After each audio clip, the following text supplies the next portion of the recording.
سڵاتان لەبێ گرنگترین بابەتەکانی ڕۆژنەمانیتان پێشکەش دەکەم لە ماڵپەڕی شیکاگۆ تریبۆن بڵاو کراوەتەوە بە پێی راپۆرتێکی نەتەوە یەکگرتووەکان خانووی 500,000 هاوڵاتی لە ڕوومادی خاپوور کراوە. بە پێی ئەو وێنانەی مانگە دەستکردەکان گرتویانە لە ڕوومادی زیاتر لە 3,000 خانوو باڵەخانە بەهۆی پێکدادانەکانەوە زیانیان بەرکەوتووە و نزیکەی 1500 خانوو باڵەخانە بە تاوای خاپوور کراون. بەم شێوەیە نزیکەی لە 160 ئەو شارە خاپوور کراوە. لە ماڵپەڕی بلۆمبێرگ بڵاو کراوەتەوە ماڵکۆڵم تێمبەل سەرۆکوەزیرانی ئوستورالیا ڕایگەیاندووە عێراق بەرەو سەرکەوتن بەسەر داعشدا هەنگاو دەنێت. سەرۆکوەزیرانی ئوستورالیا لە بەیاننامەیەکی نووسراودا ڕایگەیاندووە لە دیداری لەگەڵ سەرۆکوەزیرانی عێراق متمانەی تەواوی پێداوە کە زۆر نزیکن لە سەرکەوتن بەسەر داعشدا.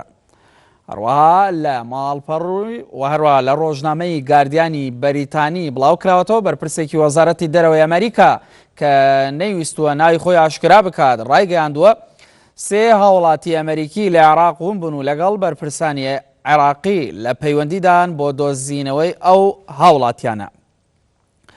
هەروەها لە ماڵپەڕی پرێس تیڤ بڵاو کراوەتەوە وەزیری بەرگریە ئێران لە دیدارێکیدا لەگەڵ فاڵح فەیاز ڕاوێژکاری ئاسایشی نیشتیمانی عێراق ڕایگەیاندووە گەل و حکوومەتی ئێران و هێزە سەربازیەکانی ئەو وڵاتە بەردەوام دەبن لە پشتیوانیکردنی عێراق لە ڕوبەڕووبوونەوەی تەرۆریزم.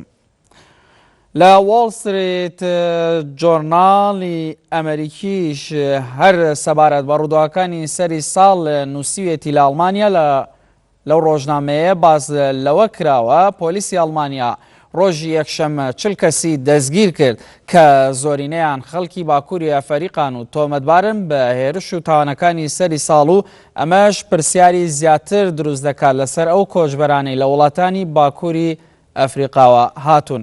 گرنگترین بابەتەکانی ڕۆژنامەوانی پێشکەشکردن بەختەوەر بن.